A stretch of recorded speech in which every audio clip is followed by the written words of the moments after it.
The dawn crept over King's Landing like a sullen cat, spreading a gray-pink haze across the tiled roofs and breaking against the crenellations of the Red Keep.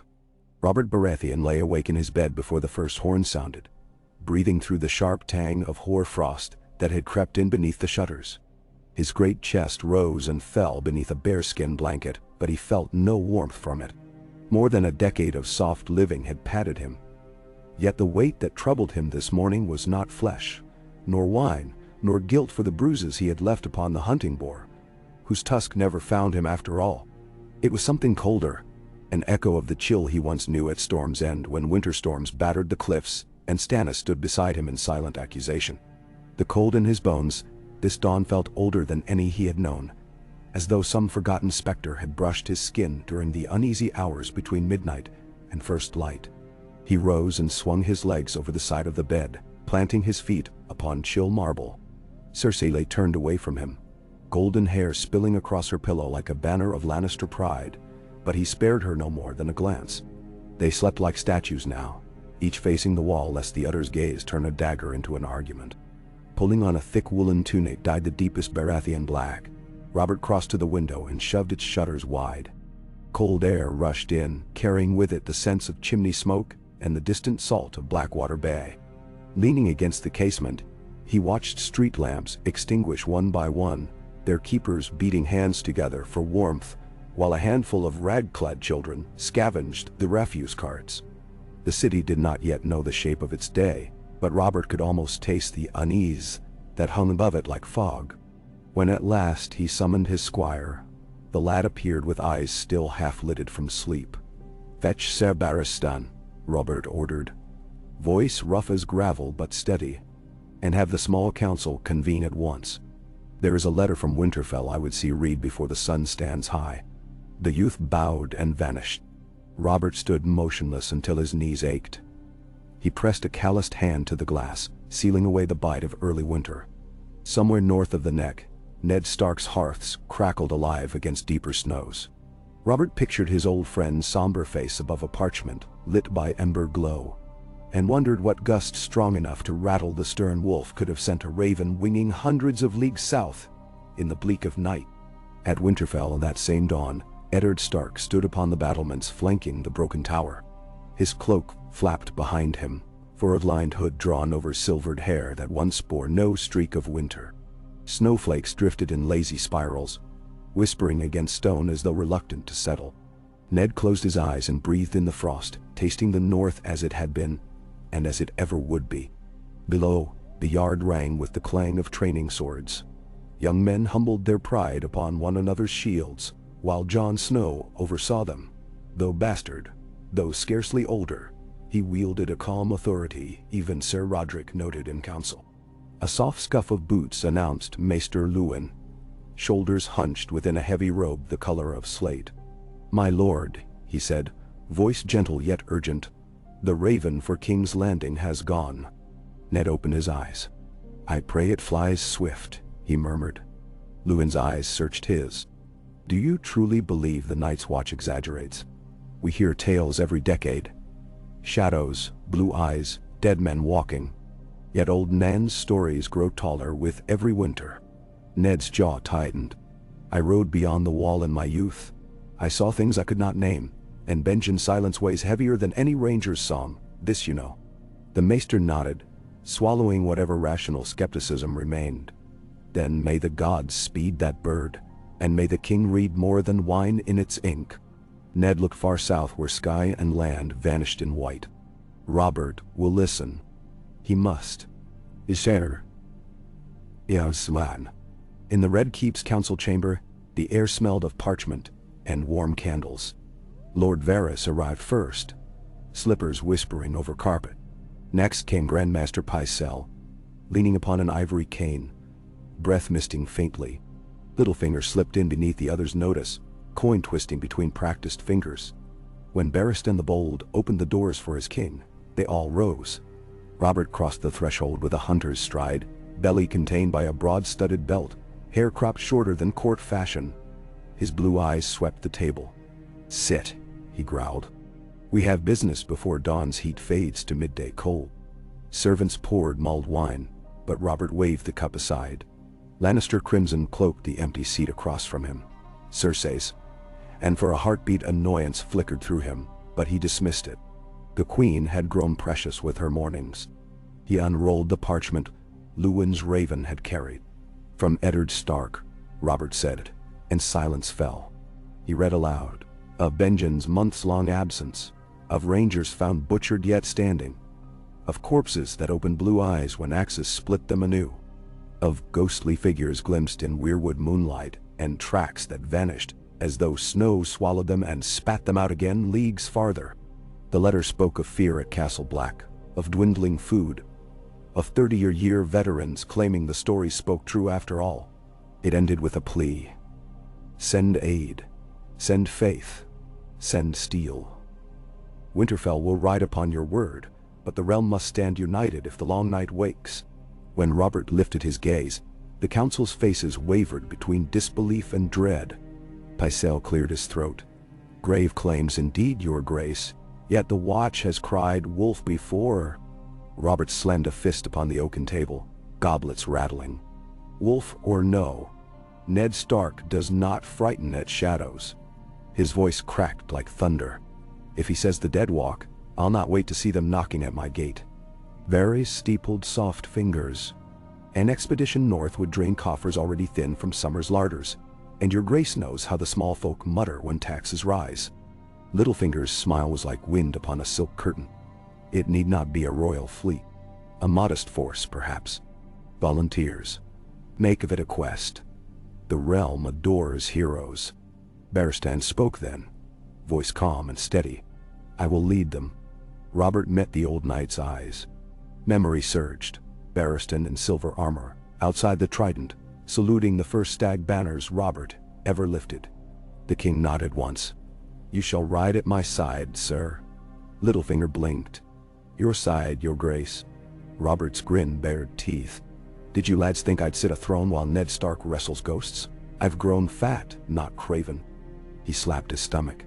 And the North remembers me still. Pycelle sputtered protest. Varys tilted his head, calculating. But Robert had decided. Send ravens to every lord, he commanded. Tell them the king rides to Winterfell before the first moons of winter. Those with hearts and spines may join. He rolled the parchment closed. Now where is Queen Cersei?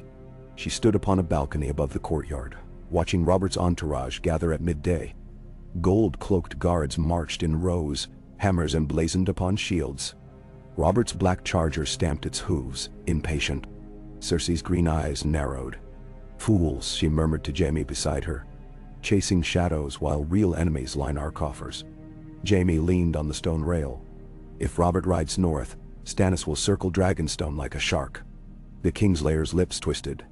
But perhaps the cold will do what poison could not. She turned toward him, sharp as a drawn blade. Poison fails only when mixed by the timid. Jaime lifted both brows, yet said nothing. Far below, Renly Baratheon tightened his cloak. Armor polished bright, feathered helm beneath one arm. He waved at his brother. Robert barked a laugh. I thought court would bind you like a maiden's chain, little stag. Renly's smile was easy. I have as much hunger for stories as any bard brother. If dead men walk, I must see their step. The king clapped him on the shoulder, nearly upsetting Renly's balance. High Septon, Tyrell envoys, Dornish emissaries. Courtesy demanded they witness the king's departure. But few volunteered to follow. The chill in the air seemed born not of season alone. Whispers of black steel and blue eyes slithered through alleyways, twisting the minds of men whose faith in faraway monsters was slight. Yet each whisper left them tasting metal upon the tongue. The royal party's progress, north, pushed through drifts that rose ankle-high before reaching Harrenhal. The once a grand fortress loomed black against low clouds, towers twisted by dragonfire centuries old. Robert called a halt within its shattered walls. By torchlight, they feasted upon venison and dark bread. The king drinking only enough mead to warm, rather than drown him. Barristan recounted the banners trickling in behind them. Karstark riders, umbered giants of men, even skittish phrase promising men and grain, if not blades. Robert listened, sober-eyed. It will do. Ned will have double this number already, stubborn wolf. That night, Robert walked the ruined halls alone. Moonlight pierced a broken roof, silvering black stone. He paused before a scorched iron gate, fingers brushing its twisted bars. Echoes stirred.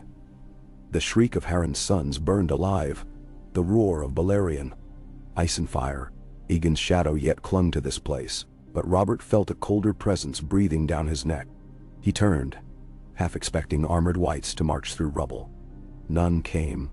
Still, he kept a hand upon the dagger at his belt long after he returned to camp. At Winterfell, days later, Ned paced the great hall. Sansa's needlework lay folded beside her plate. Arya picked at food, gaze drifting to hall doors as though Jon might stride through, dripping snow to tell her stories. Bran clutched the carved figure of a direwolf he favored when restless. Catelyn watched her husband. "It is not like Benjen to stay gone," she said softly. Ned stopped beneath a guttering torch. "Nor to leave men unburied." He closed his eyes. "If he still lives, he rides alone in a dark, it shames me to imagine." Cat rose, laying a hand upon his arm. "Robert will send help." Ned exhaled. "Robert comes himself." Her fingers tightened. "He leaves the south to lions and vipers. He leaves them to Renly's smile and Stannis' fury," Ned replied, though doubt threaded his voice. A horn sounded atop the east wall. The doors flew open, and a breathless guard rushed in. Riders from the king. 3 days' ride ahead of his host. Ned strode forward. "Show them to my solar." Lanterns bobbed as they hurried, torches flaring. Snow swirled in eddies as Ned stepped into the courtyard. 2 men dismounted, tall, thick-cloaked. The first pulled back his cowl, revealing hair black as a raven's wings slicked with melt. Beneath his beard, grayscale scars crawled over jaw and neck like some stone disease unfinished. The other was shorter, one eye hidden behind a cloth patch of Night's Watch black. "Corin half-hand," Ned breathed. "And Dolorous ad Dietor." The half-hand inclined his head. "Lord Stark, I bring words from the wall colder than the wind that carried us." Ned led them through archways echoing with the squeals of closing gates. Within the solar, they stripped off gloves, stiff as boards. Corin unrolled stiff parchment but did not read. "The Frostfangs bleed specters," he said. "We killed 12 dead men, only to bury them twice." Ed sniffed. "Once for courtesy, once for certainty." Corin's voice grated like stone. Benjen Stark's trail vanished east of the Weirwood Grove at Snowgate. Tracks turned to nothing, as though he walked into blank air. "We found a patch of earth where the snow melted in a perfect circle. Ground smelled of cold iron." Ned listened in silence, hand circling the wolf-head pommel of ice. "Raven claims you ride south to beg for aid," Corin continued. "We ride north again, with or without it. Castle Black will not fall while breath warms my lungs." Ned's throat tightened. "Breath alone may fail you." Corin's smile was thin, fierce. "Then the realm should know we tried." Ned moved to the hearth, feeding flame with a fresh log. Sparks leapt like fireflies. "You shall rest tonight, take provisions. Then you ride with my best trackers, fresh horses. When Robert arrives, he will march beyond the wall if I must drag him by his beard." Dolorous Ed sighed. "Another pleasant stroll where corpses dance. Hope they dance proper. I hate an offbeat partner." Robert arrived 4 days later beneath a sky steely and low. Snow clung to his beard as he rode through Winterfell's gates. Ned met him in the yard. They embraced, plate crunching against fur. For an instant, they were younger men, bodies lean and hopes vast. Then Robert stepped back and clapped Ned's shoulder. "Old friend, you grow thin as a Septon's oath." Ned gripped his forearm. "And you grow wiser. You brought half the South." Robert's grin faded as his gaze swept watchmen lining the walls, each silent, helms rimed with frost. "I brought what I could," he said. "If monsters are afoot, steel never did mind cold." Inside the great hall, warmth from cedar-feved fires licked high as banners. Serving girls poured wine. Robert drank slowly, eyes sharp. He listened as Corin detailed the latest patrol losses, as Ned described the circle of melted snow. Barristan asked measured questions. Renly made notes. Roose Bolton arrived with a small contingent, face pale as bone. He spoke quietly of shepherds flayed upon pikes along the King's Road, of tracks that ended at tree roots too slender to hide a man, of livestock found frozen stiff yet unmarked. King's Guard and Lord alike weighed each word. The hall's crackling wood sounded suddenly like bones snapping beneath ice. When council ended past midnight, Robert and Ned lingered alone near the empty dais. Above them, the dire wolf and crowned stag banners stirred in draught. Robert's voice dropped. "If this night proves long indeed, I will fight it with you." 7 hells, Ned, we should have grown old on the same field, not at opposite ends of a quill. Ned smiled sadly. "We still might yet." Robert stared into the fire, seeing perhaps the past. The Trident's bloody current, Lyanna's laughter beneath blue winter roses, a future never lived. "I could not save her," he whispered, "but I will damn well save the realm." Snow whispered through the castle during the waning hours. Bran dreamed of ravens whose eyes wept blood upon white branches, of a horn far to the north sounding 3 mournful notes, sending clouds of ice spiraling above black stones. When he woke, his sheets tangled. He smelled ashes, though none burned near. Down the corridor, Arya lay awake counting sword forms in the dark. Jon, shivering in a guard tower, watched torches flicker upon the wall of Winterfell, and wondered whether the same flames burned upon ghosts fur beyond the wall. As night surrendered to pallid dawn, shadow men walked through many dreams, leaving silent footprints that melted only with the breaking of day. At first assembly in the Godswood, Robert stood before ranks of Northerners, Stormlanders, Riverlords, and small folk who had followed promises of coin and glory. Wind sighed through red leaves above the heart tree, its face weeping sap. Robert raised his hammer high. "We ride to Castle Black," he thundered. "We ride to the end of the world, where stories say night lasts forever. Let the songs name cowards those who stay behind. But I will carve a new song with this hammer, and you will sing it with me." The crowd roared. Above them ravens leapt from limb to limb, feathers black knives against the white. Ned watched, heart heavy yet steady.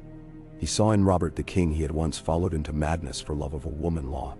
Now Robert charged north for love of a realm in peril, and Ned felt the pull of that fierce loyalty once more. He turned toward the path leading to the crypts, where Lyanna slept beneath stone. Her statue's hand clutched a winter rose. Ned pressed his fingers to cold marble. "Keep him safe," he murmured, eyes closing. "Keep all of us safe, sister." The crypt smelled of earth and memory, and when he emerged into pale light, flakes clung to his lashes, turning tears to frost. The marching order departed on the 7th day. Columns snaked beyond Wintertown, hooves crunching frozen mud. Children waved scraps of cloth dyed stag gold and wolf gray. Robert rode at the van with Barristan, Ned beside him astride a gray courser. Wind tugged at cloaks, carrying south the distant echo of war horns from the wall. Each man felt it, though none spoke, a summons older than kingdoms, older than light. And somewhere, under vaults of ice, eyes like pale stars opened in answer. Night settled upon their camp at Queen's Crown. Fires flickered red, arrows of warmth stabbing the dark. Robert sat upon a stump, honing the edge of a short axe. Renly approached, cloak bright with golden antlers. "Brother, the men grow restless. They speak of shadows on the hills." Robert did not look up. "Then they will learn fear's taste before dawn." Renly's smile faltered. "I can lighten their hearts. A feast, perhaps." "We feast when we live to see the sunrise," Robert said. He spat upon the blade, wiped it with oiled cloth. "Tell them each shadow they count tonight is a debt they owe the realm. Come morning, they pay it with steel." Renly swallowed and withdrew. Alone again, Robert exhaled. His breath fogged, drifting skyward like a prayer. He thought of old hunts with Ned, their laughter echoing through frost-rimmed pines, the way the world had felt new though soaked in blood. He set aside the axe, and drew from his belt a horn half-stained with bitumen. Faded, cracked. It had hung at his waist since the rebellion. yet he had not sounded it in years. He pressed it to his lips and blew softly. A deep, mournful note rolled through camp, silencing chatter, freezing hands mid-gesture. Wolves howled in distant woods, their cry unraveling across snow-laden hills. Footsteps crunched behind him. Ned stood there, wrapped in a cloak white with frost. "You wake old ghosts," he said. Robert looked up. "Perhaps they will march with us." Ned sat beside him on another stump. They shared silence while flames popped. Finally Ned spoke. "You have not asked after Cersei." Robert's shoulders lifted. "Her fortunes south of Moat Cailin matter less than the dead we ride to meet." He rubbed a thumb over the horn's rim. "If I fall, the throne is hers by law. Yet I would rather gift the crown to a snowman than leave it to those who do not feel cold." Ned's brow furrowed. "Dark words." Robert breathed out. "Dark night." He rose. "Sleep, Ned. Tomorrow we reach the gift." He strode away, leaving Ned to watch the horn lying upon the stump.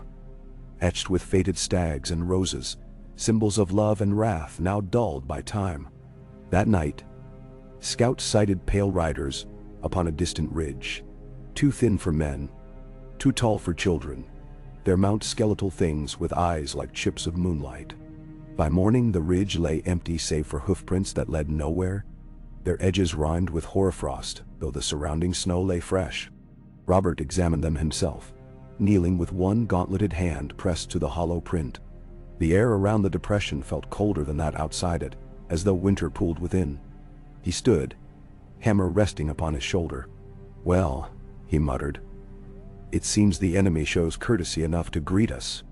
Barristan's mouth tightened. "Courtesy seldom saves lives." Robert's lips twisted. "But perhaps it grants clarity." He turned to the gathered captains. "We break for the wall at dusk, and we keep our fires high." Day stretched into a slow winding procession through the gift, every footfall sinking into deeper snow. On the fifth day the wind rose, driving needles of ice that scoured banners of their colors. Robert called a halt within the ruined holdfast of Queensgate. Stone walls broken and buried under drifts offered scant shelter, yet they huddled within them as the storm screamed overhead. Fires were impossible. Horses snapped at frozen waterskins. Ned shared blankets with Robert beneath a slab of collapsed roof, and they spoke of other storms, of laughs lost to years, of fathers and sons, and the heavy crown of duty. Robert's words came slower now, each breath a plume of steam, but his eyes remained bright. When the blizzard passed, they found half their food spoiled by frost, one sentry frozen where he stood, sword half drawn. Robert closed the man's lids with massive fingers, whispering a prayer to the warrior. Then he pressed on. Around them the world felt emptied, as though every beast that breathed had fled before an unseen tide. Even ravens were scarce. On the 12th night, since leaving Winterfell, they glimpsed the wall, a distant bruise of blue-white, stretching end to end beneath the stars. Torches burned along its ramparts like slow-moving comets. The wind carried faint hoots of warning horns. The king's host camped beneath the shadow of that impossible ice, and awe that no Septon's sermon could invoke rose in throats hardened by war. Robert stared upward for a long while, hammer at his side, the look in his eyes equal parts wonder and fury, as though he sought the ancient enemy beyond and dared it closer. At first light, they ascended the switchback stairs hewn into the wall's southern face. Ice beneath their boots rang like crystal. Robert set his jaw against the biting wind, but each breath tasted cleaner than any he had drawn in King's Landing. On the summit, Castle Black sprawled dark against white. Men rushed to greet them, thin rag-clad rangers whose cheeks burned raw, who stared at the gold of King's armor as though seeing sunlight for the first time in years. The Lord Commander bowed deep. Robert clasped his forearm. "You have held this gate all your life," he said. "We will hold it with you." The old man's eyes filled with tears that froze upon his lashes. That evening in the Shield Hall, torches sputtered as Robert addressed the watch and his gathered lords. "I came to hunt the thing that threatens my realm," he thundered, voice echoing beneath timber rafters hung with shields of forgotten knights. "Tomorrow we ride beyond this wall. We meet the specter Fashtophas, and we teach it to fear the living. Cheers rose, though some trembled. Robert raised his horn, now filled with hot spiced wine, and drank deep. Ned stood beside him, silent sentinel. Corin leaned against a pillar, eyes like flint. Ghosts of the hall's forgotten shields seemed to watch, their painted stags, lions, and deer wolves glimmering in torchlight. Later Robert found Ned upon the wall's edge, gazing north where the land vanished into night. Stars spilled like shattered glass across velvet sky. The aurora danced faint green ribbons. Robert joined him. "Do you remember the promise we made at the Trident?" Ned asked. Robert frowned.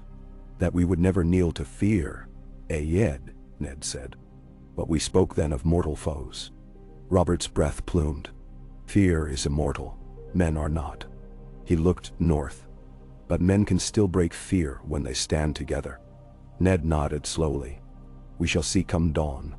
Below them, somewhere beyond the glow of watchfires, the forest rustled with unseen life.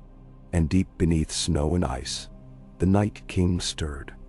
Ancient heart beating once, then again, each thud echoing through the bones of the world like drums foretelling war. The hour before dawn bled pale light over the wall. In the king's tent, Robert donned mail, plate, and black fur cloak heavy as memory. He hefted his hammer, feeling its weight settle into familiar grooves of muscle. When he emerged, Ned awaited. Greatsword ice strapped across his back, wolfskin mantle fluttering. They clasped hands. No words passed, none were needed.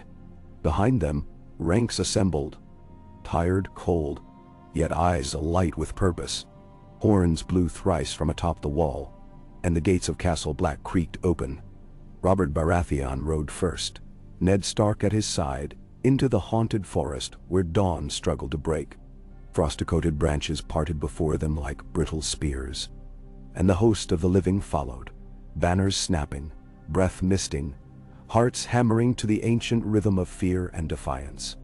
The long march had only begun, and somewhere in the endless white, the Night King waited. The breath of the horses steamed around them in ghost-white clouds that swirled and vanished against the dark of the haunted forest.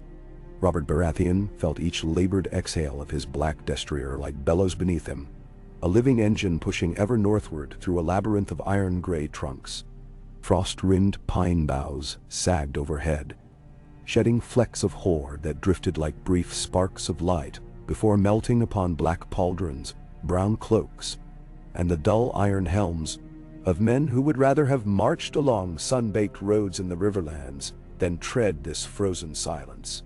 Yet they pushed on, bound by a word and by the presence of two great figures riding at their fore, Robert the Stag and Ned the Wolf. Kings of two opposing seasons now united beneath the same foreboding sky. No raven called, no squirrel rustled. The forest seemed spellbound, an unmoving tapestry of gray and white stitched with pools of old shadow. Even the wind carried softly, as if careful not to rouse sleepers of an older age. Robert gripped the haft of his warhammer hard enough for the iron rings of his gauntlet to creak. He leaned in the saddle to whisper to Ned, "Feels like we ride through a dream left unfinished." Ned's head nodded once, the hood of his wolfskin cloak brushing snow from low-hung branches. Dream or nightmare, the only way is forward. A low whistle from Corin Halfhand halted the column. He raised a gloved hand, pointing with two fingers ahead. Between trunks lay a clearing, its snow smooth, save for a single circle of darkened ice. As though a fire had burned so cold, it scorched the white without melting it. Robert spurred forward, horse snorting, riders parting to let the King and the Wolf of Winterfell through. They dismounted, boots crunching crusted snow. Dolorous Ed muttered from behind them, breath feathering. "Never trusted circles. Too neat. A man stands in a circle long enough, the world convinces him he's at the center." No one replied. Robert crouched, gauntlet brushing the edge. Frost hissed. A thin white vapor bled upward, colder than the surrounding air. Ned knelt opposite, pressing a hand to the black ice. "Iron in the ground," he murmured, feeling a faint vibration, an echo, perhaps, of unimaginable force spent. He closed his eyes. A whispering sensation flooded his mind. distant horns, flutes of bone, the beating of a vast heart beneath miles of frozen stone. Robert stood, hammer resting on shoulder. "We break camp here," he said, voice low but carrying. "Not for comfort, for caution." He scanned the silent woods.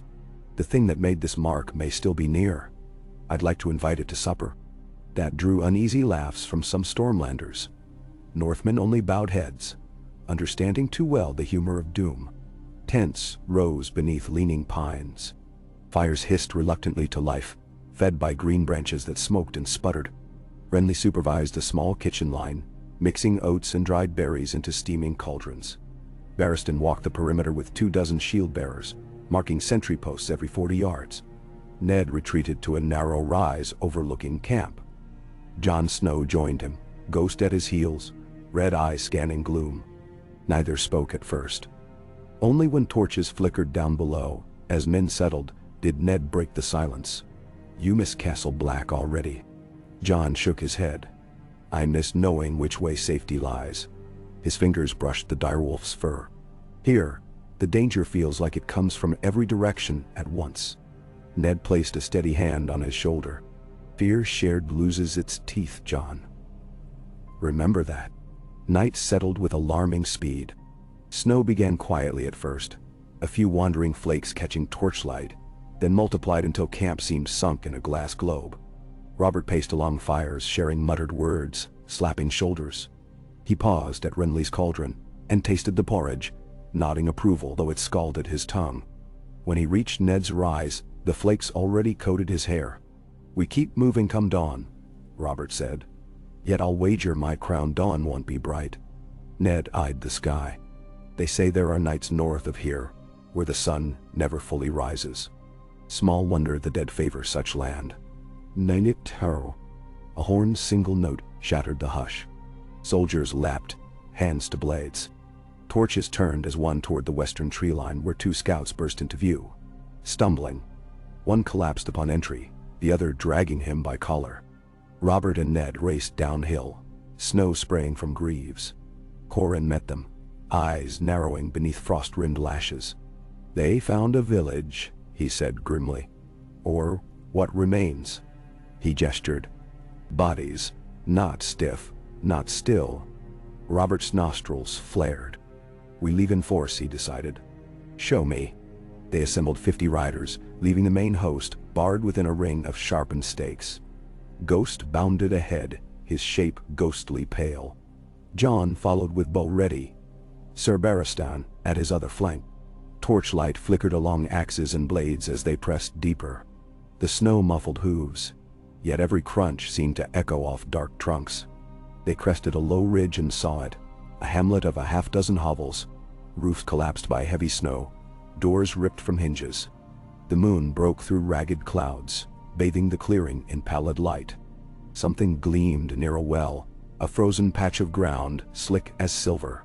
Approaching, they found a man kneeling, head bowed as if praying.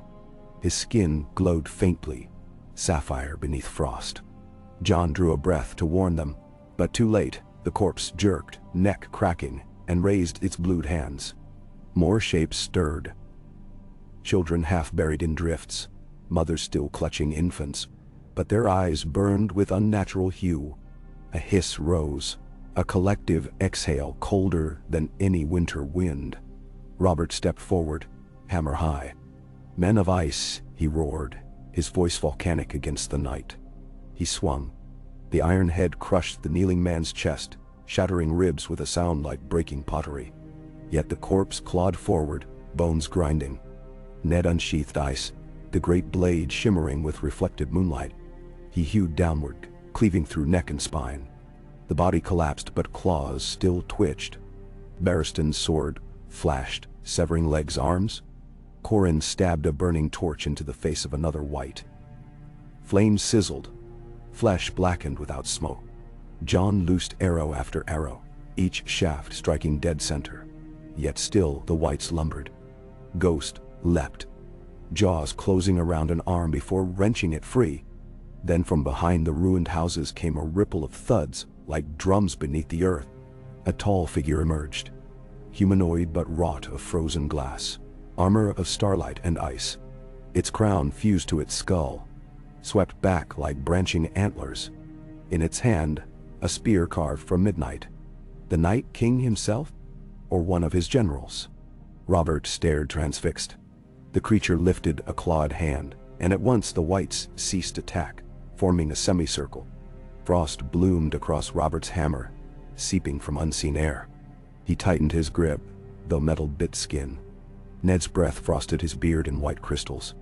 The creature's eyes, luminous and depthless, settled on Ned and Robert. It tilted its head, studying the pair like curiosities in some cosmic menagerie. Then it spoke, though no mouth moved, words blooming inside their skulls like shards of black ice. Yield your fire. Embrace the stillness. The command pressed upon their will like mountains upon saplings. Jon staggered, even Ghost whimpered. Robert's knees bent.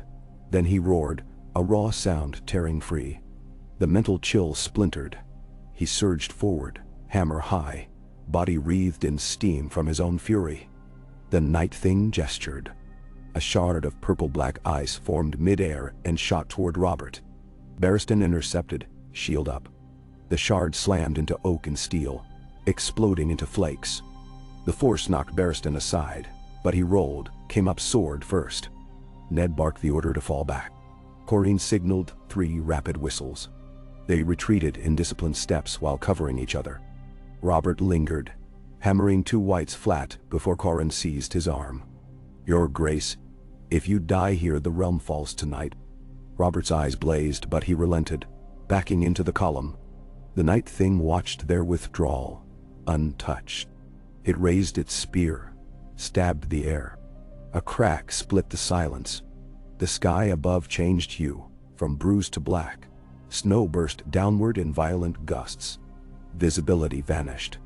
Only when they were half blind did they turn and sprint, leaders shouting, horses screaming in terror. They reached camp breathless. Men scrambled to walls. Ned ordered fires set high, torches thrown into trenches of pitch. A ring of flame roared to life around the stakes, pushing back darkness. Somewhere beyond, a shriek like grinding glaciers cut Night's belly, but no attack came. Hours passed in watchful stillness, the snowstorm swirling beyond the fire boundary, as if held at bay by some ancient pack. At last dawn touched treetops with dull silver. Survivors staggered to the center fire where Robert sat upon a log, steam rising from his armor. They gathered there, silent until Robert spoke. We saw our enemy's herald. He stared into the flames as though seeking omens. Steel slows them, fire hinders them, but neither alone destroys them. Ned's eyes held the reflection of the blaze. Valyrian steel, he said quietly. Dragon glass. Jon straightened. We found obsidian knives in fistfuls on the fist of the first men. Sam. He slew one with a dagger. Robert nodded. Then we scour these woods for black glass. And we fetch every sort of Valyrian, make from White Harbor to Old Town. Man. That afternoon ravens flew south and east, bearing sealed letters from both King and Warden of the North. Each message the same. Send Valyrian blades, send dragon glass, send fire. The host decamped, shifting east toward the foothills of the Frostfangs, where old maps rumored volcanic vents might yet bleed glass tears. Renly remained rearward with healers to tend frostbite and wounds. Barristan rode beside Robert, counsel and shield. Ned studied terrain, seeking vantage. Days stretched, marked by small skirmishes, lone whites piercing sentry lines, only to vanish under torchlight. Morale frayed like old rope. Still they pressed on. One dusk, they discovered an abandoned first men ringfort squatting at the mouth of a ravine. Low walls of piled stone circled a central depression. Within they found a mine shaft, narrow and steep, leading into icy depths. Corrine judged it the best strongpoint they would see north of the wall. They reinforced walls with logs and set palisades inside, building central kilns for constant flame. They christened it Frostfall Hold. Exploration teams lowered lanterns into the mine. After 50 feet the stone changed, veins turning glassy black. Dolorous Ed chipped a shard free. Looks like dragonglass spat out by a miserly drake. Jon turned the shard in lantern glow. It shimmered with oily rainbows. Hope flickered. They mined in shifts, hauling baskets of obsidian to the surface. Smiths from Baratheon and Storm's End worked forges day and night, binding shards to iron spears, fashioning arrowheads. The ring of hammers mingled with the distant hollow moan of wind. Ghost stood watch with ears pricked, hairs bristling whenever a gust carried that unworldly harmony. On the fifth night, a new sound drifted over the battlements. The clatter of many hooves against stone, yet rhythmic, too precise. Scouts on the wall yelled. From the north marched a column, 100, maybe 2. Riders carved of ice astride skeletal horses cloaked in rippling frost. Behind them came wights in ranks. Wildling dead in furs, fallen rangers in black, butchered small folk half naked. At their center marched the night thing seen before, spear held loosely, crown glimmering with starlight. Robert and Ned stood atop the gate tower. Snow fell in lazy sheets between armies. Torches flickered, sparks swirling. Robert leaned forward. "If they mean parley, then I am the maiden herself." Ned's jaw set. "They test our walls."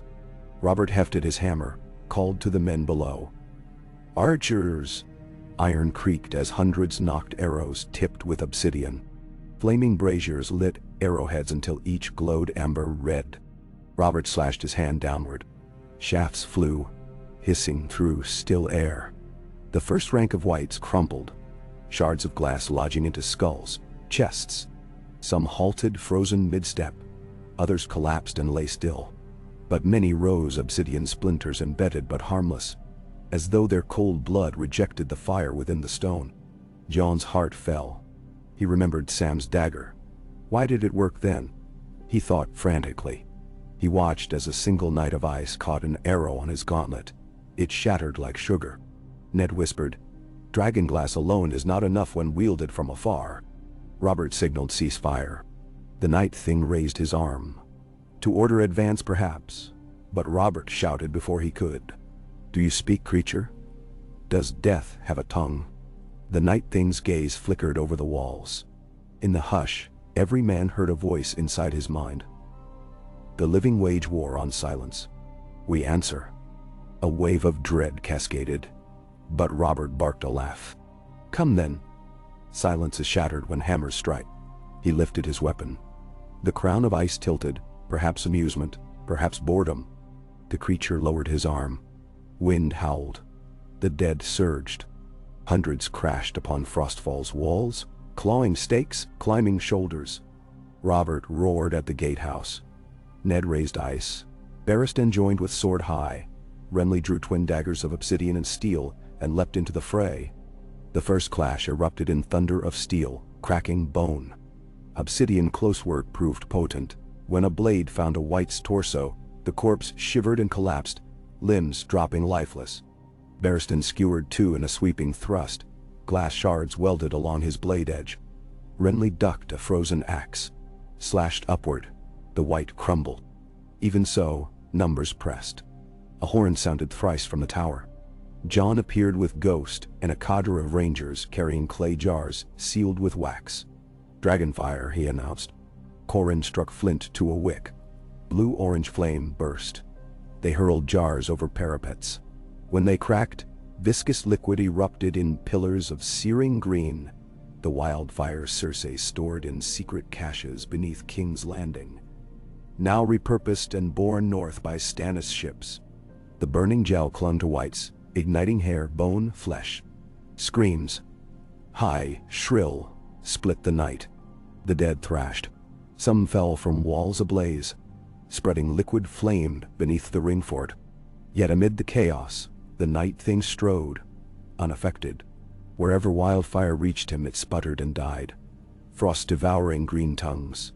He struck Frostfall's wall with his spear butt. Ice webs raced across stone, freezing torches, stiffening men's joints wherever they touched. Robert charged down the stairs, bowling through defenders, and vaulted onto the rampart within one breath. He roared, hammer whistling, and brought it down upon the spreading ice. Stone exploded, shards flew.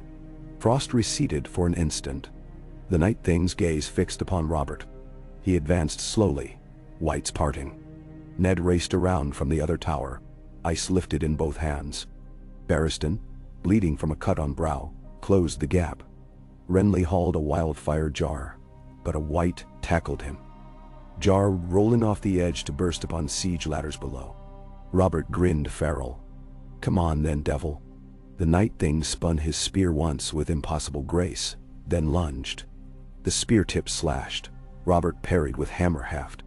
Frost flared where the metals met, eating the iron banding, blackening the oak. Robert battered again. The creature countered, sweeping, jabbing, pushing him along the parapet. Ned arrived behind, shouting. Ice swung, trailing starlight on blade. The Night Thing pivoted, spear whipping to intercept. Spear and sword collided. Ice rang like a giant bell, but held. Robert seized the moment, hammered the creature's back. The blow landed. A crack like thunder. Shards chipped off its armor, glittering. For the first time the creature staggered.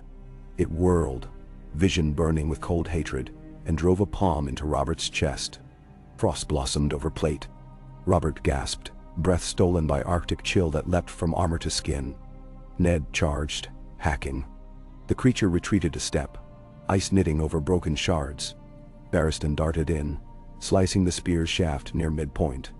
Obsidian edge cut clean, severing weapon in half. The Night Thing hissed, soundless yet felt, and raised broken spear like twin blades. A flurry of strikes erupted. Robert reeled, chest numbed auto. He swung. Slower now. Ned battered, Barristan thrust precise. 3 kings of men pinning a god of winter. Yet the god's wounds healed as quick as they formed. Jon scrambled up the ladder behind them, a dragonglass dagger in one hand, a wildfire jar in the other. He yelled above the din, "My lord!" and hurled the jar toward the creature's feet. Flames erupted, painting parapet green and gold. The Night Thing sprang back, directly into Renly, who had freed himself and now plunged an obsidian dagger under the creature's arm where frost plating overlapped. The blade sank deep. A shriek ripped through minds. Every man flinched as if knifed. The creature convulsed, ice fracturing outward from the wound like lightning forks. Robert seized his hammer with both hands and drove it down upon the embedded dagger's pommel, forcing it farther. With a glass-shattering crack, the Night Thing burst. Splinters of ice cascading into nothing, evaporating into drifting snowflakes that vanished before they touched the rampart stone. Silence yawned, broken only by the crackle of wildfire still consuming whites below. Those upon the wall wavered, suddenly rudderless, then toppled, inert, as if strings cut. The dead beneath collapsed as well, frozen limbs falling loose. A tidal hush swept the battlefield. Robert leaned on his hammer, chest heaving. Frost melted from his breastplate, water running into seams. Ned caught his arm. "You bleed." Robert shook head. "Only sweat and fear. Both can be cleaned." Barristan wiped sword, eyes scanning for new threats. None came. Below, soldiers emerged from cover, staring at sudden corpses. They whooped, cheered. Some sobbed. Others knelt to thank the 7, the old gods. The mother Royan. Renly slumped against Merlon, breathing hard. Jon bent, retrieving the dragon-glass dagger now cracked, but whole. He met Ned's gaze. Father and son shared a quiet nod. Yet even amid victory, dread lingered. For each general of winter, how many more existed? Robert understood this. He turned to Ned. "Tonight we won a heartbeat of time. Tomorrow we march again, for if we stay, their army will return tenfold." Ned's face reflected orange flame. "Then we take the fight to them." Preparations began anew. Smiths renewed obsidian edges, archers bound flaming cloth to arrows. Every man trained by torchlight. Sleep stolen in fragments. Scouts reported clusters of whites still prowling, but dispersed. For the first time since leaving the wall, The night above glittered with aurora bright enough to read by. Some took it as blessing, others as omen. In the small hours, Robert returned alone to the parapet where the night thing perished. Snow blew across scorch marks. He knelt, pressing a bare hand to the stone. The chill no longer bit as fierce. His blood burned hotter than any forge. He thought of Lyanna again. Her laughter. He pictured her spirit somewhere beyond, watching him now, and perhaps forgiving the years of drunken sorrow. Quiet voice spoke at his shoulder. "You should rest." Baratheon. Robert exhaled. "Heroes don't rest, old friend. They fall or they rise." He stood. "Tomorrow we rise higher." Morning dawned crystalline, sun pale but present. They buried the dead under cairns of stone lit by wildfire, until only ashes blew. Renly performed the prayers, stumbling but earnest, as Septons had remained south. Jon carved runes into cairns, names, lines of first men tongue promising memory. The march resumed.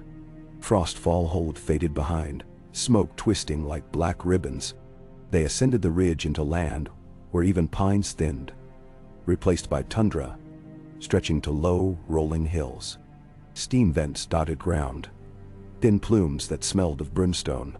Here they collected fresh obsidian flakes, cooled in snowdrifts, jewelry for death.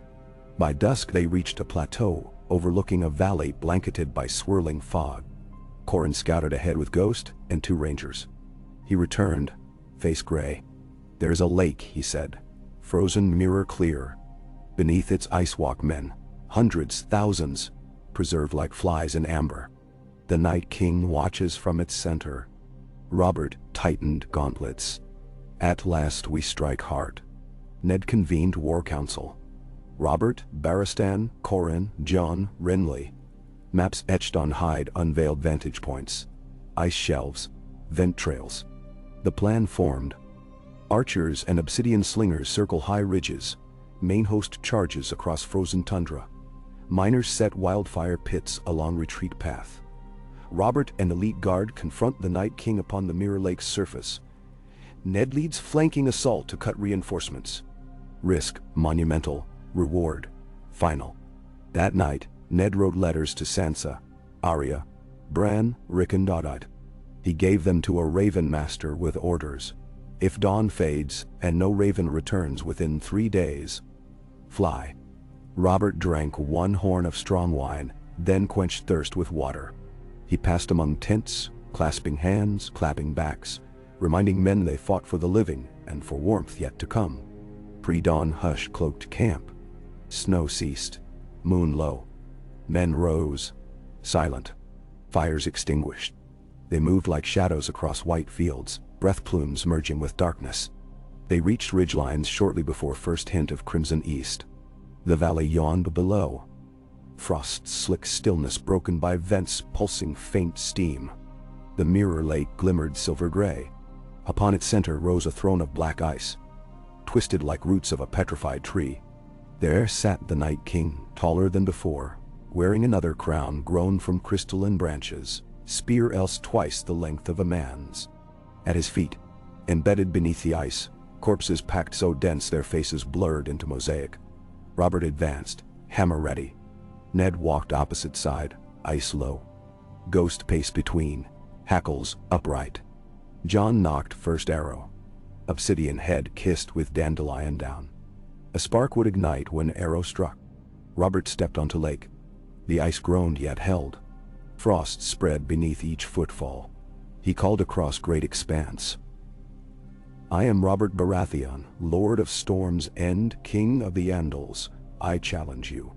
His voice echoed uncanny long. The Night King rose. Ice spidered outward. At ridge flanks, archers readied. Barristan signaled.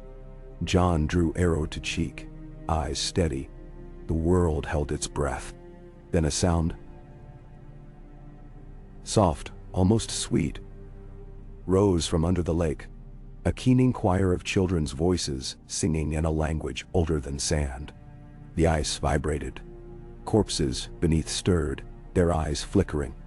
Robert braced. The Night King lifted both arms.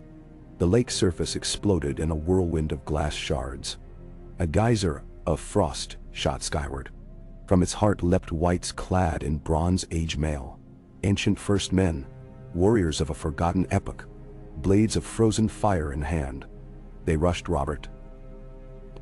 He swung hammer, shattering skulls. But for each fallen, two more emerged. On the ridge, Ned bellowed for arrows. A storm of obsidian rained down, skewering wights. Some collapsing, others ignoring, climbing onward. Jon ignited his arrowhead on flint and released. It streaked like a comet, striking a vent mouth. Wildfire vapor erupted, engulfing a cluster of wights in emerald flame. Ned led cavalry down slope, smashing into flanks, clearing path for Robert. Corin and rangers slipped between cracks, targeting walkers with axes lined in glass. Renly and a spear cohort harried leftmost flank, planting wildfire pots beneath ice and lighting fuses. Robert plowed ahead through swirling melee, eyes locked on the Night King now descending throne steps. Each step birthed new frost. They met at Lake Center, hammer against spear. Clash-lit sky, thunder without sound. Frost spread across Robert's arms yet shattered, where his rage burned hotter. Ned carved route to them, but wights swarmed, dividing friend from friend. Jon fired again and again. Ghost darted, hamstringing undead. Barristan felled an Ice Knight, yet was pinned by three more. Corin's hand severed at wrist. He fought on with dagger clenched in teeth. Steel sang, obsidian shrieked, wildfire roared. Yet still, dead rose. Robert's arms trembled, hammer haft cracking under successive parries. The Night King whirled spear in two arcs, leaving comet tails of frost. A thrust pierced Robert's pauldron, grazing flesh. Blood steamed, froze, thawed, froze again. Robert roared, swung. The Night King leapt aside with unnatural grace. Ned broke through at last, sliding across ice raised high. He drove blade downward at spear shaft, shattered it near base. He reversed, slashing at torso. The Night King twisted, but blade grazed crown, chipping a tine. A scream of rupturing crystal tore through valley. Wights faltered, some collapsing. Robert seized moment. Hammer overhead brought it down on crown. The blow cracked helmet of ice into fissures, branching like lightning.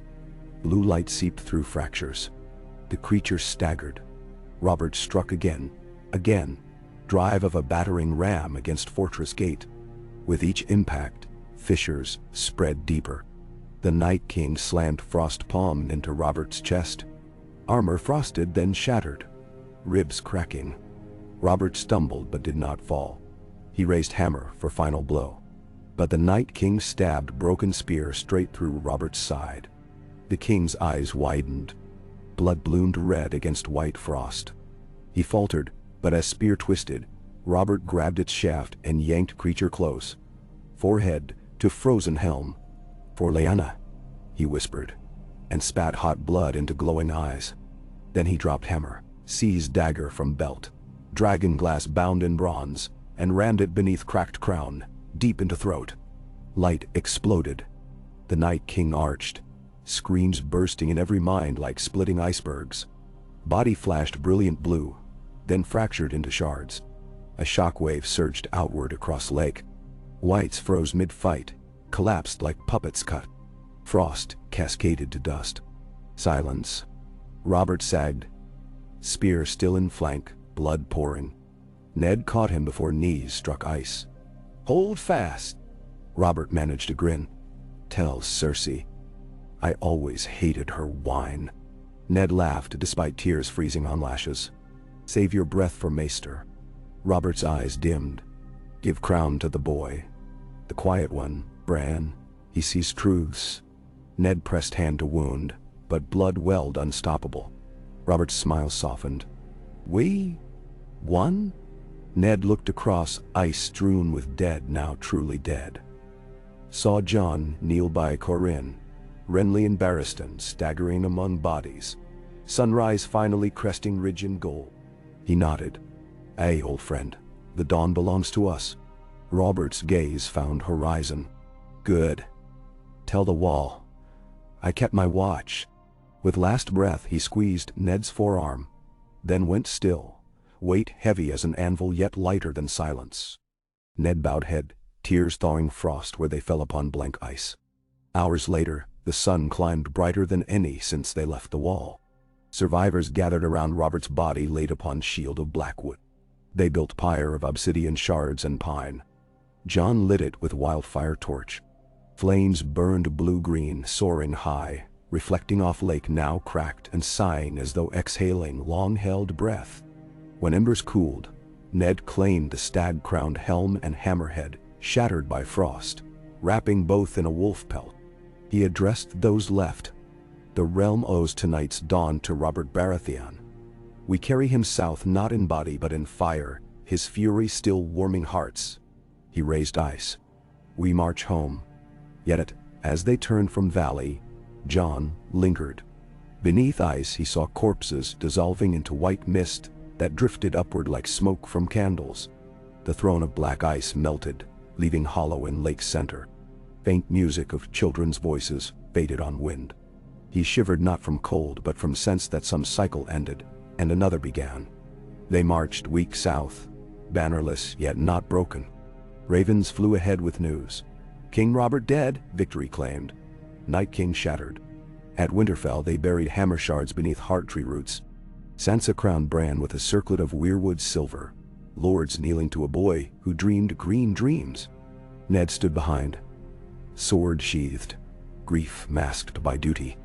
In King's Landing bells tolled, though city flames of intrigue already licked at rumor of Northern King. Cersei wept honeyed tears, yet plotted. Renly sailed for Storm's End carrying Robert's last wish. Unity forged in frost and flame. Barristan became Lord Commander of a new Kingsguard sworn to Bran. Jon rode back to Castle Black, ghost at heel, to heal wall and heart.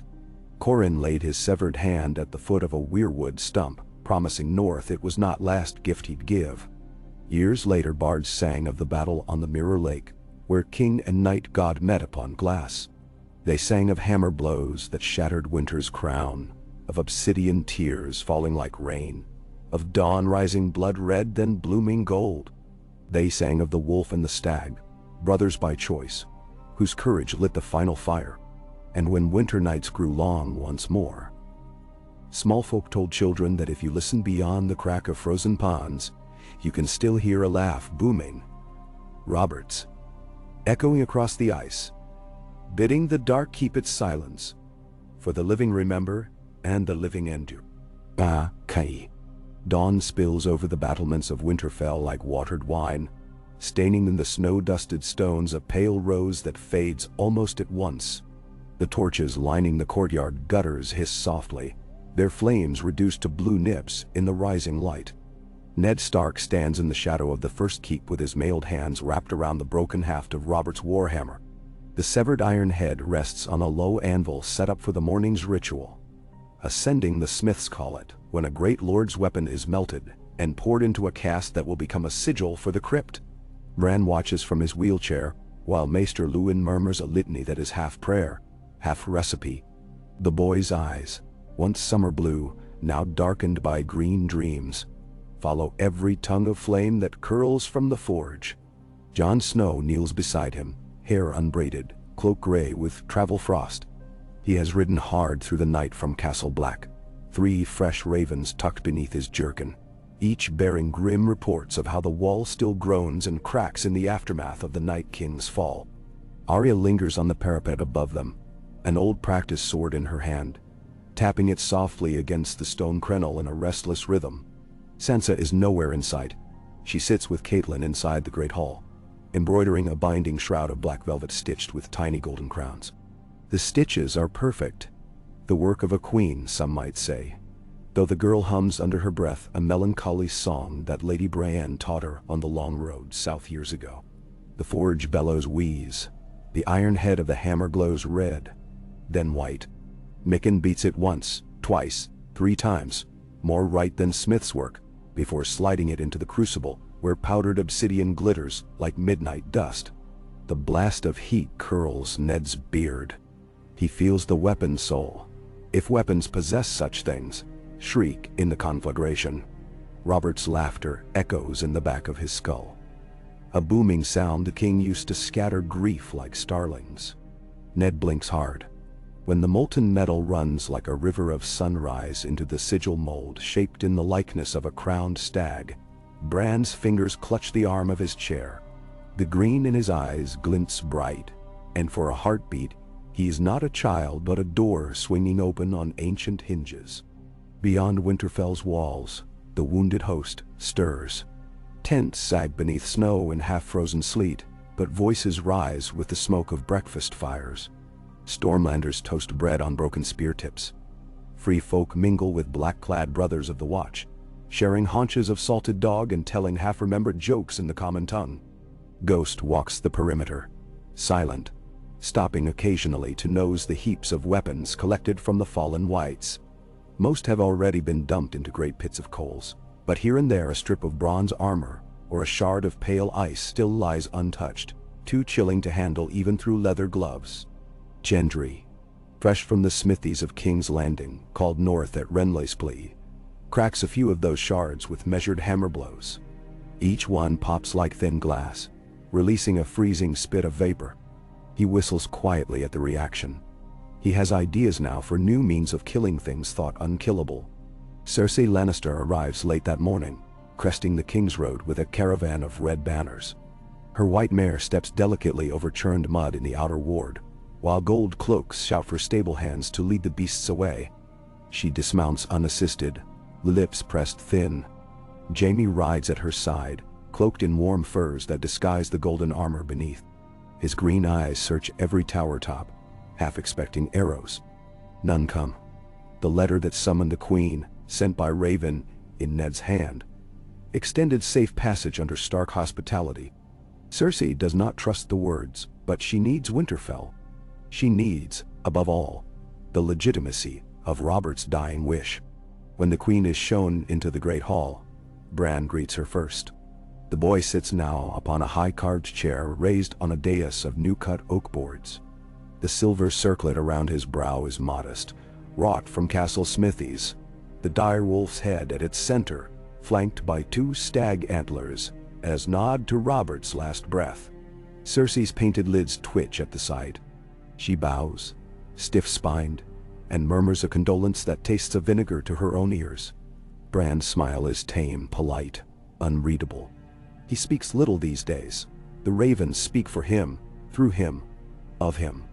But his council sits nearby, Ned in grim furs. Jon Snow newly returned, Davos Seaworth, fetched from White Harbor by swift sloop. Mage Mormont, whose left arm is bound in willow bark, and whose right hand clutches a heavy cup of honeyed spirits. And Lord Jon Royce of the Vale, still brushing frost from his cloak. The gathering looks more a war council than a royal court, yet the banners behind them tell the truth of things. The direwolf interwoven with the crowned stag, Robert's warhammer, and Bran's gray eyes fused by necessity. Cersei makes her petition. She thanks them for honoring Robert's wish. She declares her son Joffrey rightful heir before Ned cuts a quiet, weary shape with his hand.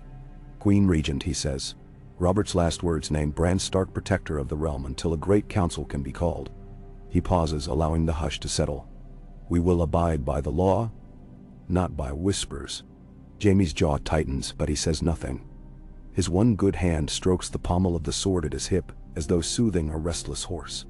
A murmur ripples through the gathered lords when Cersei demands that Bran show his decree with Robert's seal. Ned produces the battered stag seal broken from the pommel of the old warhammer. The crimson wax upon it is fresh. Applied at Winterfell, yes. But the imprint is unmistakable.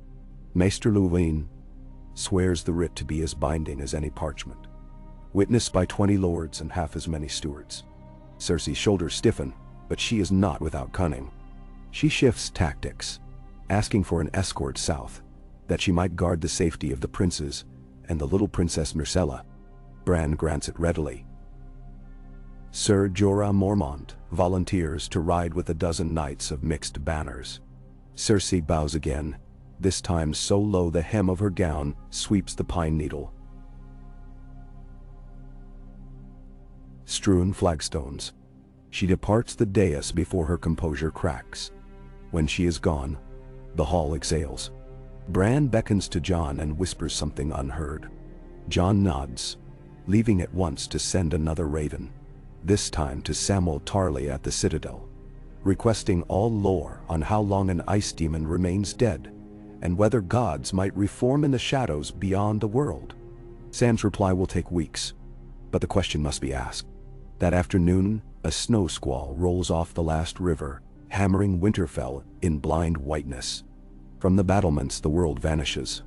Only the Godswood stands as a black silhouette, the heart tree's red leaves fluttering like the last embers of a dying fire. Ned walks among the hot springs with Davos, discussing grain stores. Much of the Bronze Yones supply train was lost in a sudden slide near the neck, and White Harbor's bakeries burn more than they send. Refugees from broken villages have doubled Winterfell's population. The gods know how many will survive if spring does not show her face before the end of the month.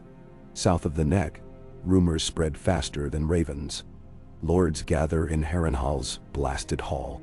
They speak of children whose dreams are haunted by frozen kings, of corpse lights wandering the mists at Maidenpool, of tears of blood upon the Weirwood, of the Blackwood Godswood. Lord Stannis sends word from Dragonstone that the Red Woman claims victory belongs to the Fire God alone. He will come in spring to test that claim upon the Boy King's brow.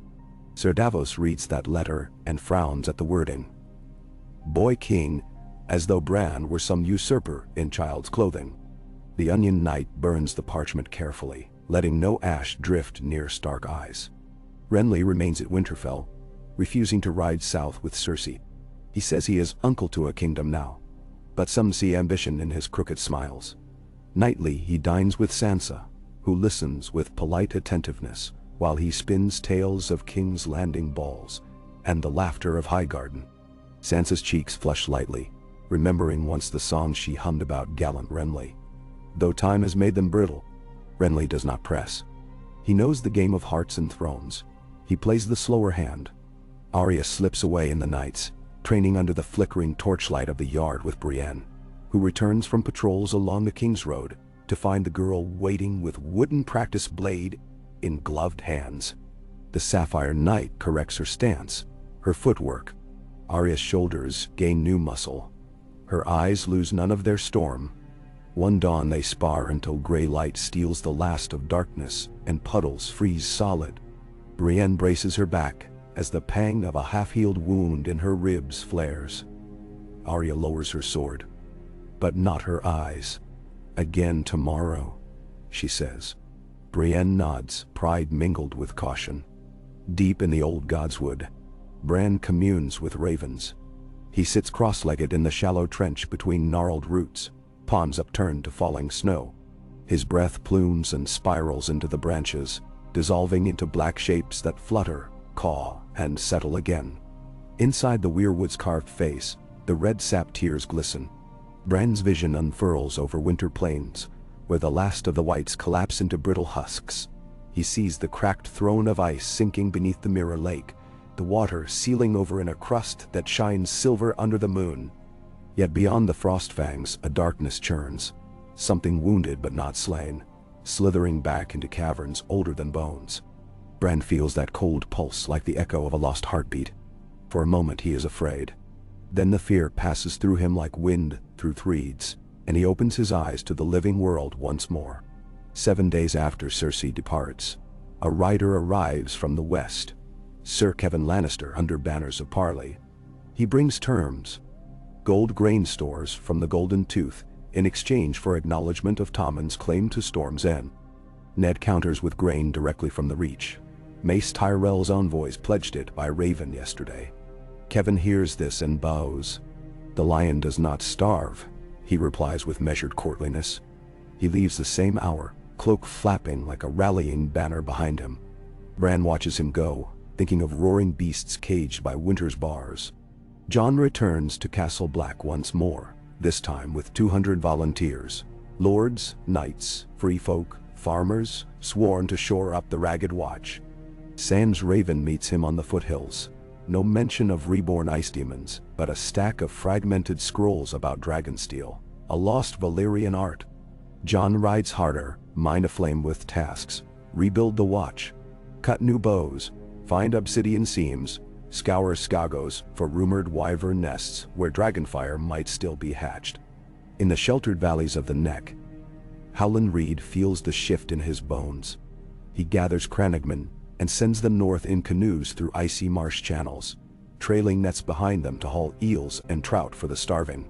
They arrive at Moat Cailin, surprised to find a fort half rebuilt, manned by both Freys and Manderless working under Mormont banners. A new alliance, forged by the ghosts of the long night. All grudges frozen, if not forgiven. They unload fish without speaking, then melt back into morning mist. Stannis sails at last. His black sails heave on pale seas, rushing past the Fingers and into the Bight. He casts anchor outside White Harbor, demanding audience with the Lord Protector Bran and his false council. Davos greets him on the docks. The reunion between knight and king is quiet, almost tender in its hardness. Davos bows. Stannis orders him to his feet, mutters about ashes and guilt. They share glances like two men who see a gulf ahead and cannot step around it. Stannis agrees to ride inland under truce. At Winterfell's gate, he meets Bran first. The boy holds Stannis' stern gaze with the calm of a thing rooted. Stannis studies the circlet, the direwolf antlers, the line of green in Bran's eyes. The boy has the look of sorcery, he whispers to the red woman who shadows him. Melisandre's red hair flickers like a pocket flame. She smiles as though hearing a private joke. In the hall, torches drowse. Stannis plants his gauntlets on the map table set before the dais. The realm needs a king of blood and will, he says. Not a child in a chair. Jon Snow stands behind Bran, hand on the pommel of Longclaw. Davos breathes a single cautionary word. Stannis notices. You choose them, Seaworth. Davos answers, I serve the realm. Here is its heart, still beating. That wounds Stannis deeper than any blade. He glances at Melisandre. Her firelight eyes narrow. She begins to speak of the prince that was promised. Bran interrupts gently. He speaks of the north, of the wall's wide breach at Eastwatch by the sea, of the need, not for one crown, but for many hands. A living realm, he says, grows outward, not upward. The words are simple, yet they flare in Stannis like sparks on oil. He leaves the hall without further parley, but at dawn he is seen on the battlements gazing at the blank horizon, expression unreadable. That same dawn, a second rider appears. A young woman astride a smoke-gray mare, eyes bright as cut citron. She calls herself Asha Greyjoy. Though ravens brought word she once went by Yara. She asks audience to speak of drowning kings and sea-stone thrones. Her ships shelter in a hidden cove up the coast, prows carved into dragons' mouths. She bows to Bran, vows the Iron Islands will no longer raid the north so long as treaties of salt and snow are honored. Ned agrees, though he knows the ink of such treaties often dilutes in seawater. Asha stands before a council fire that night and tells tales of a great kraken stirring in frozen bays, of drowned men found frozen upright with their mouths full of icicles shaped like tongues. She warns that the sea still carries cold deeper than any land. On the 14th night after Stannis' arrival, the Red Woman sets a pyre outside the walls. She chants in High Valyrian, calling on the name of Aralor. Flames lick high, twisting into shapes. First a stag, then a wolf, then something winged. The watchers murmur. Bran sees more. He sees embers dance into a pattern like scales, like a lattice of crystal cages. He does not speak of it. But later, alone in his tower, he sketches the pattern on parchment and seals it with the wax of the direwolf stamper. Catelyn Stark meets Stannis on the Godswood Bridge 2 mornings later. She thanks him for his service in Robert's name. She tells him of Robb's great banners lost at the Twins, of the price her family has paid in blood. She asks Stannis, simply, will you add to that price? Stannis looks into her eyes and sees the loss of a son reflected, and he recalls, against his will, the cracking of storms and walls beneath cannonballs of hunger during Robert's rebellion. He shakes his head. I will serve justice, he says, not vengeance. It is something. Southward, At a ruined mill house near Kings Road milepost 99, a ragged band gathers under a banner of hanged men. The Brotherhood without banners has returned, but Thoros of Myr is dead, salted away by ice demons on the Green Fork weeks earlier. In his stead rides Lady Stoneheart, face pale as chalk, eyes lit by oily fury. She hears tales of Bran's ascension, of Robert's hammer shards blessed by northern fires. Her nails dig into her own throat scars, already opened by winter dryness.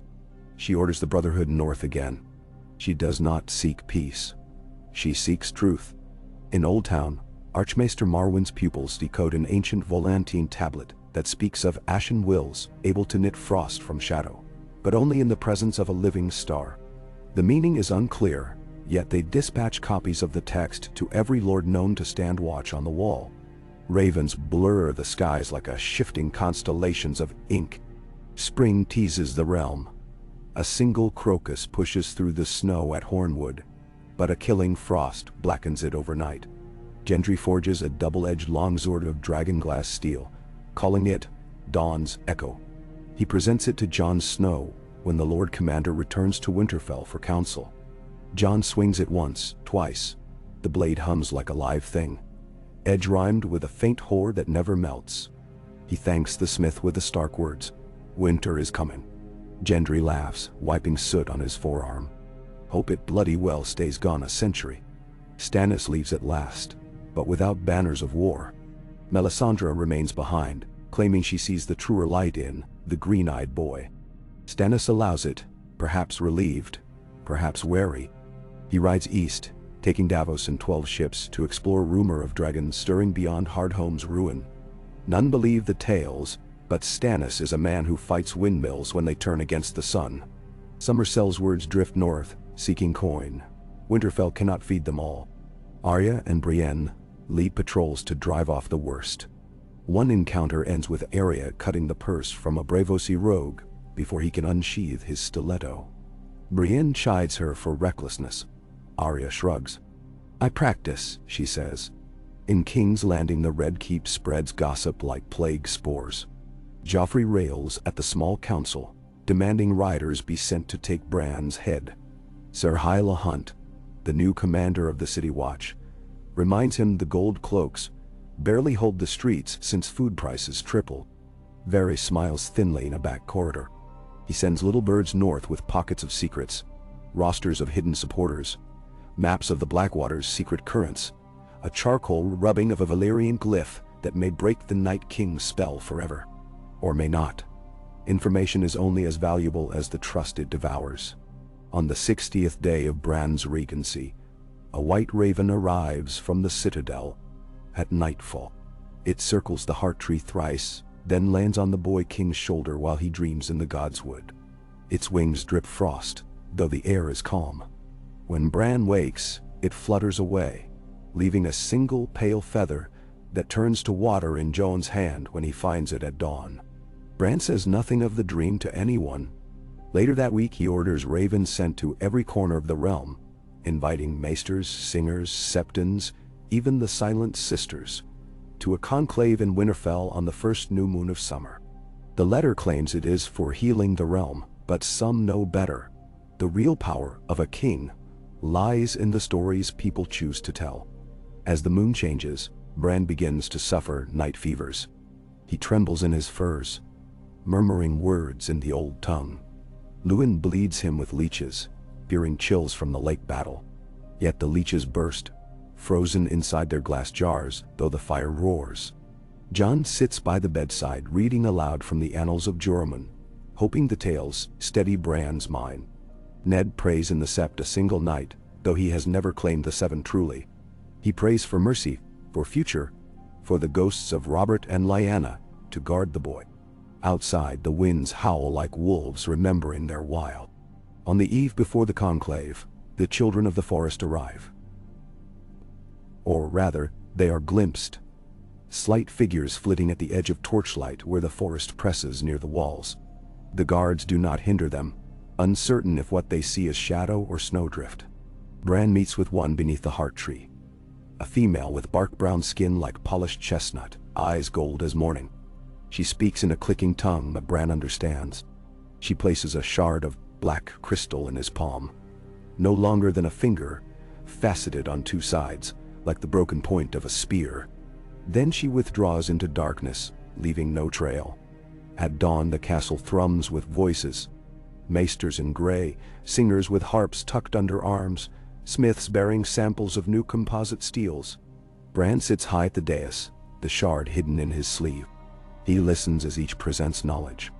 Marwyn speaks last, recounting the Volantine tablet.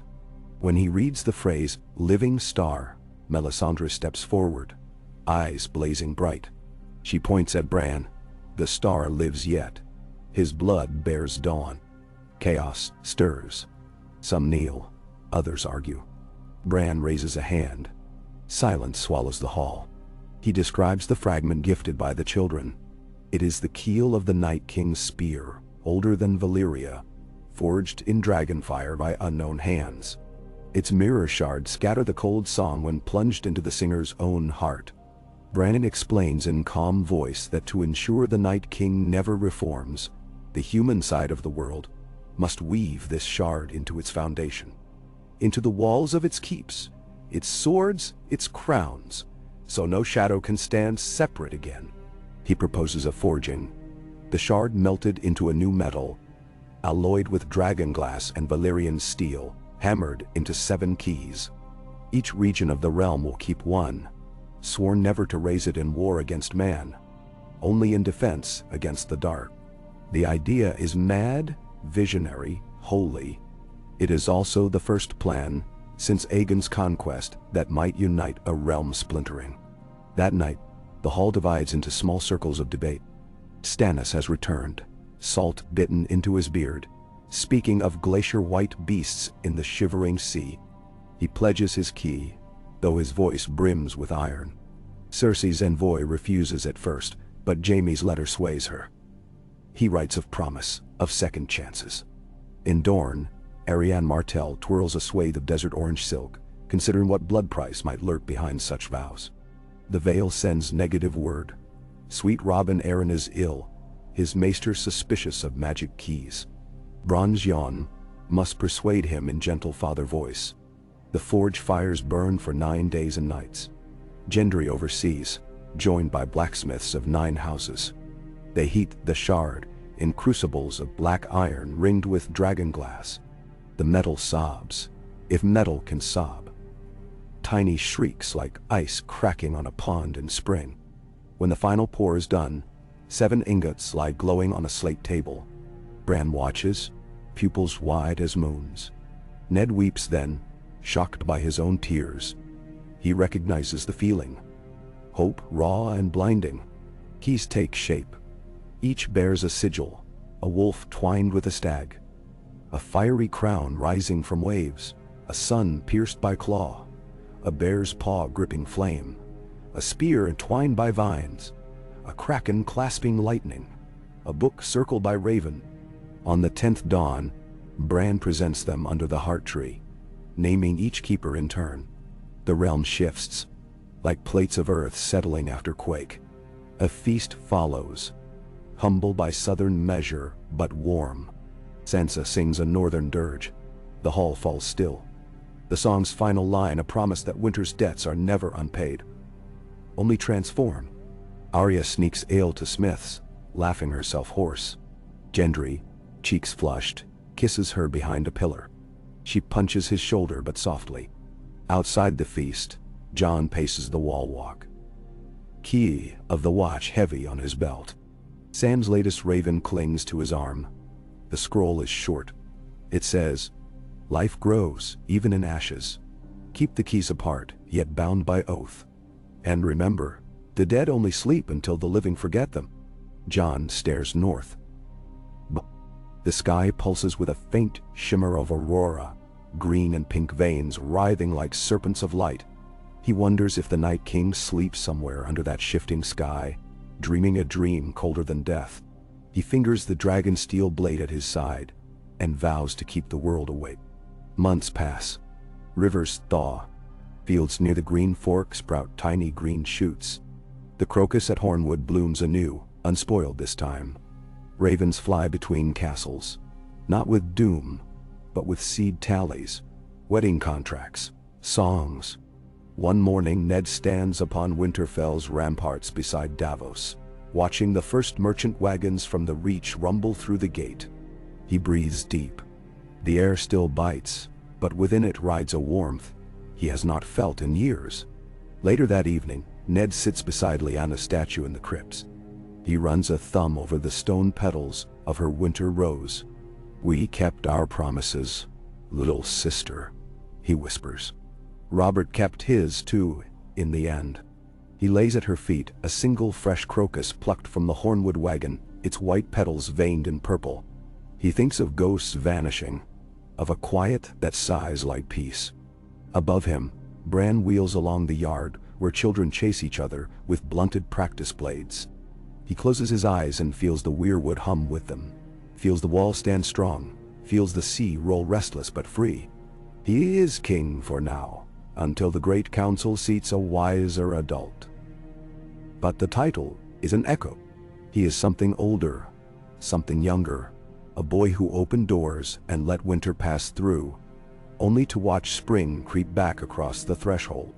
Robert's laugh is gone, yet its reverberation lives in Gendry's forged strikes, in Arya's sparring shouts, in Jon's exhausted but earnest smiles, and in Ned's slow exhale when he lays his sword upon his lap each night. Winter fell, then broke. What rises afterward is not summer in full bloom, perhaps, but a brave spring willing to bud, even in the cracks of ice. And somewhere, far up the heart of winter where the world curves into forever night, a shattered crown of ice drifts on a slow river of starless wind. It tumbles end over end, shedding fragments bright as falling comets, until the last splinter melts in a beam of pale sun that should not shine there at all. The light filters through the emptiness and settles on untouched snow, warming it by a single breath. Then the wind turns, and the snow remains just that, only snow, white and harmless, for now.